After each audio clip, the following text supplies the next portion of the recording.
వేదికని అలంకరించిన పెద్దలు మన జిల్లా జాయింట్ కలెక్టర్ గారు మరియు వీరికి విచ్చేసిన స్టేజ్ని అలంకరించిన జిల్లా అధికారులు మరియు మా సంక్షేమ శాఖ ఏడీ గారికి మరియు వీరికి విచ్చేసిన నా యొక్క కుటుంబ సభ్యులు ప్రతి ఒక్కరికి ఈరోజు ప్రపంచ దినం శుభాకాంక్షలు తెలుపుకుంటున్నాను. ముఖ్యంగా ఇప్పుడు ఇంతకుముందు మన సోదరులు మాట్లాడినట్టుగా 65 సంవత్సరాల దివ్యాంగ దినోత్సవం జరుపుకుంటున్నామని చెప్తున్నారు. కానీ మన దివ్యాంగంలో ఎంతవరకు మార్పు వచ్చిందంటే ఇప్పుడు మన కొడతం చంద్రశేఖర్ చెప్పినట్టుగా ప్రభుత్వాలు జీవోలు ఇస్తా ఉంది, దానికి తగిన ఆర్డర్స్ కాపీలు పాస్ చేస్తున్నారు. కానీ మార్పు అనేది కింద స్థాయి నుంచి ఇంకా మా దగ్గర వారికి ఇంకా రాలేదు.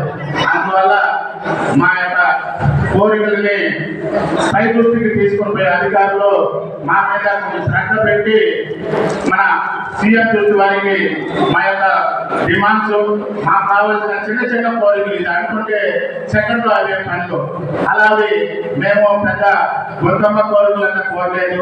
చిన్న చిన్న కోరికలు సార్ మా యొక్క వికలాంగులకి చాలా కించపడుతున్నారు, వాళ్ళకి మేము పెన్షన్లో పోతే ఒక ఎఫ్ఐఆర్ వేయమంటే కూడా మేము రాజకీయాలు ఒత్తిళ్ళు పోతుంది. అలా కాకుండా మా యొక్క దివ్యాంగులకి న్యాయం జరిగే విధంగా మాకు ఎవరైతే దివ్యాంగులు మేము రాజకీయాల్లో రాలేకుండా పోతున్నాము. మాకు రాజకీయ రిజర్వేషన్ కూడా 4%, 3% అని చెప్పుకుంటున్నారు. కానీ ఇంతవారికి 0% కూడా ఈ వారికి మాత్రం ఎవరికి లేదు రాజకీయాల్లో. కానీ ఒక వార్డు మెంబర్గా నిలవాలన్నా మా దివ్యాంగాన్ని ఎవరిని అందుబాటులో తీసుకుని వచ్చేది లేదు. అందువల్ల మన చిత్తూరు జిల్లాలో ఇప్పుడు ఈ యొక్క మున్సిపాలిటీలో మేయర్ గారు వస్తున్నారు. మేయర్ గారికి ఒక చిన్న విన్నపం, పోయిన సంవత్సరం కూడా మేయర్ గారికి మేము 2 విన్నపాలు పెట్టాము, కానీ వారికి నోచుకోలేదు. ఈసారి కూడా మేము మేయర్ గారికి చెబుతున్నాము, మా మీద కరుణ దయ ఉంచి మాకు 3% రిజర్వేషన్ మరిగా మున్సిపాలిటీలో ఉండే షాపుల్లో మొత్తంగా ఇంతవరకు దివ్యాంగులకి మంజూరు కాలేదు. కావున మున్సిపాలిటీలో ఉండే 65, 75, 100 షాపులు లేదా 200 షాపులు ఉండాలనేసి పేపర్ ప్రకటనలు ఇస్తున్నారు. కానీ మా దివ్యాంగులకి ఇంతవరకు ఒకరికి ఇద్దరికి ఇచ్చినట్టుగా దాఖలా లేదు. అందువల్ల మా దివ్యాంగులకు కూడా ఆ యొక్క షాపుల్లో భాగస్వామ్యం కల్పిస్తే బాగుంటుందనేసి ఒక చిన్న విన్నపం.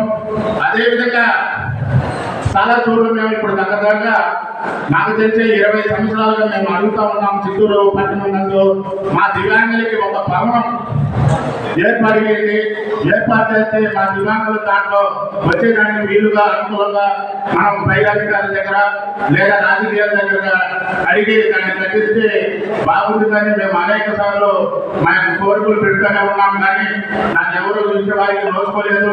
కావున ఎందుకంటే మీరే ఇక్కడ చూసారు, అధికారులు కానీ రాజకీయ నాయకులు కానీ వచ్చేటప్పుడు ఎంత ఇబ్బంది ఉండాలంటే పెట్టుకుంది, మాకు ర్యాంపులు లేవు, ఇలాగా సిచ్యువేషన్ ఉంది. అందువల్ల ప్రత్యేక మా దివ్యాంగులకి ఒక భవనం ఉంటే మాకు తగిన సదుపాయాలతో ఆ భవనం నిర్మిస్తారు. మా 3 కేటగిరీ వాళ్ళు దాంట్లో అనేక విధమైన కార్యక్రమం జరుపుకుంటూ మేము ఉండగలము. అదేవిధంగా మరియు మళ్ళీ ఇంకొక చిన్న ఇది ఏమంటే మేడం గారికి అనుకుంటే మన ఎమ్మెల్యే దృష్టి గారికి, ఎంపీ దృష్టి గారికి తీసుకుని పోయి మన కలెక్టర్ గారి యొక్క దృష్టికి తీసుకుని పోయి చేయగలరనేసి.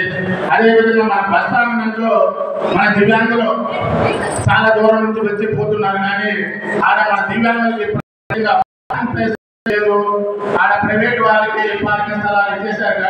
కానీ మా దివ్యాంగులు బండి పెట్టాలంటే 1 కిలోమీటర్ దూరంలో బండి పెట్టి పోయి బస్సులు ఎక్కాల్సిన స్థితి ఏర్పడింది. ఇప్పుడు నా వల్ల 1 కిలోమీటర్ల ఆ పక్క బండి పెట్టి బస్ స్టాండ్ వచ్చి బస్సు ఎక్కాలంటే చాలా ఇబ్బందులుగా ఉంది. దానివల్ల మన కలెక్టర్ గారు దీని డిఎం గారికి ఆర్డర్స్ ఇచ్చి మాకు ప్రత్యేకంగా ఒక స్థలం పార్కింగ్ ప్లేస్ అనేది ఇప్పుడు రైల్వే స్టేషన్ పోతే ఒక పార్కింగ్ ప్లేస్ ఎలా ఉందో మన బస్ స్టాండ్ దగ్గర ఒక పార్కింగ్ ప్లేస్ ఏర్పాటు చేసి బాగుంటుంది అనేసి మా యొక్క కోరిక.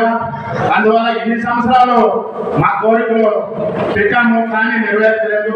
ఈ సంవత్సరం 2024లో మా యొక్క కోరికల్ని మీ అధికారులు రాజకీయ నాయకులందరూ దీన్ని నెరవేర్చి మా దివ్యాంగులు ఇంకా వెలుగు నింపినట్టుగా ఉంటుంది.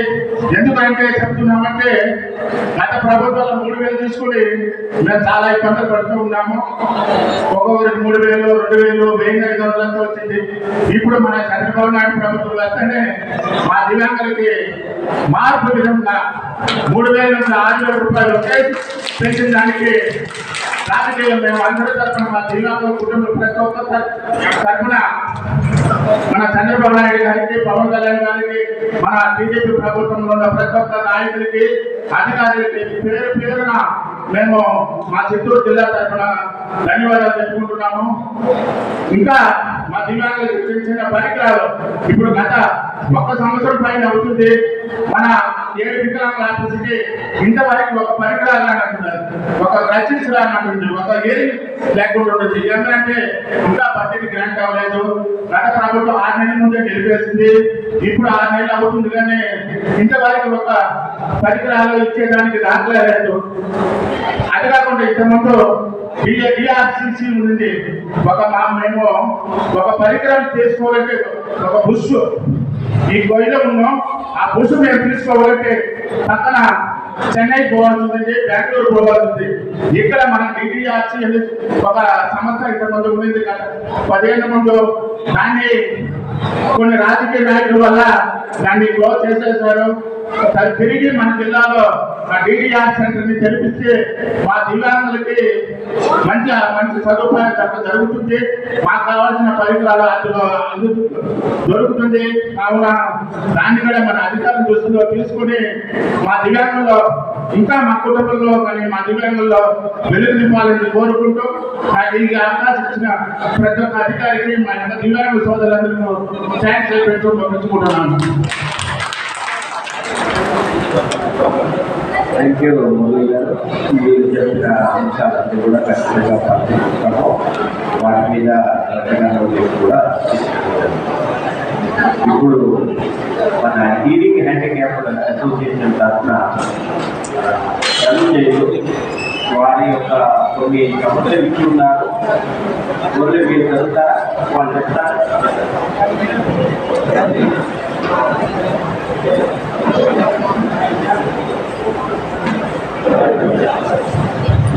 చేస్తున్న అధికారులకి మరియు మన యొక్క దివ్యాంగ సోదరులందరికీ థ్యాంక్స్, వెల్కమ్ చెప్పుకుంటున్నాము.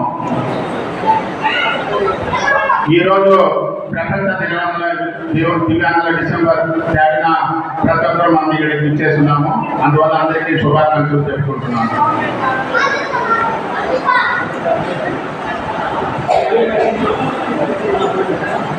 మనం ఏదో దివ్యాంగుల ఇంటికి వస్తున్నాము పోతున్నామని కాకుండా ఈ రోజు మన మధ్యలో అధికారులందరూ మన చుట్టూ మనందరి దగ్గరకే వస్తున్నారు. మీ యొక్క బాధల సాధలో అధికారుల దగ్గర మనం చెప్పుకోవచ్చు అనేసి మన ప్రజలు ఈరోజు చెప్తున్నారు.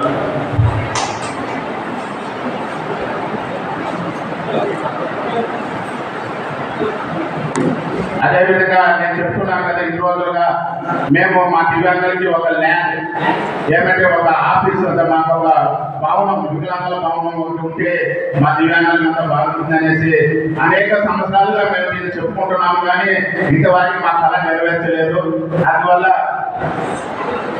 ఇప్పుడు మేము ఏదైనా మీటింగ్ జరుపుకోవాలంటే రెంట్కి పోవాలి, లేకపోతే వేరే దగ్గర లెక్కలు ఇచ్చుకోవాలి. అంబేద్కర్ భవనం దీంట్లో కూడా ఏంటంటే వాళ్ళ తల్లి కానీ మా దివ్యాంగ లేదు.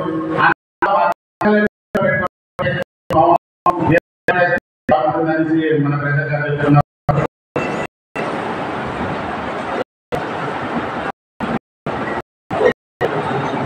మరియు కింద మాకు లోన్లు ఇస్తున్నారు. కానీ దాంట్లో చాలా కండిషన్లు పెట్టున్నారు. ఏమంటే ఎంప్లాయర్స్ 10 సంవత్సరాలు వెళ్తున్నారు. మా దివ్యాంగులకి ఎంప్లాయర్ 10 సంవత్సరాలుగా అతను వర్కింగ్ డే ఉండాలంట. 10 సంవత్సరాల ముందు అతను వర్కింగ్ ఉండి అతను శాలరీ స్లిప్ తీసుకొని కోర్టులో ఒక ఆర్డర్స్ కాపీ తీసుకొని వచ్చి ఇవన్నీ ఇచ్చినా కానీ ఇంతవరకు మా దివ్యాంగులు కూడా కొంతమందికి ఈ NHDC లోన్లు రాలేదనేసి మా ప్రజలు చెప్పుకుంటున్నారు. అదేవిధంగా ఇప్పుడు మన ప్రభుత్వం టీడీపీ ప్రభుత్వం వచ్చినాక దివ్యాంగుల్లో చాలా వెలుగు నింపుతుంది. మా దివ్యాంగుల కుటుంబంలో 35 కిలోల బియ్యం ఇంతకుముందు అంతోనియా కార్డు ఇచ్చారు. ఇప్పుడు దాన్ని కొంతమంది నిలిపేస్తున్నారు.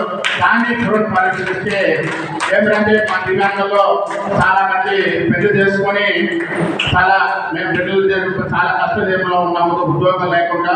అందువల్ల మాకు ప్రభుత్వం ఆ 35 కిలోల బియ్యం కూడా మంజూరు చేస్తే బాగుంటుంది అనేసి మన అధికారులు తీసుకొని పోతున్నాము.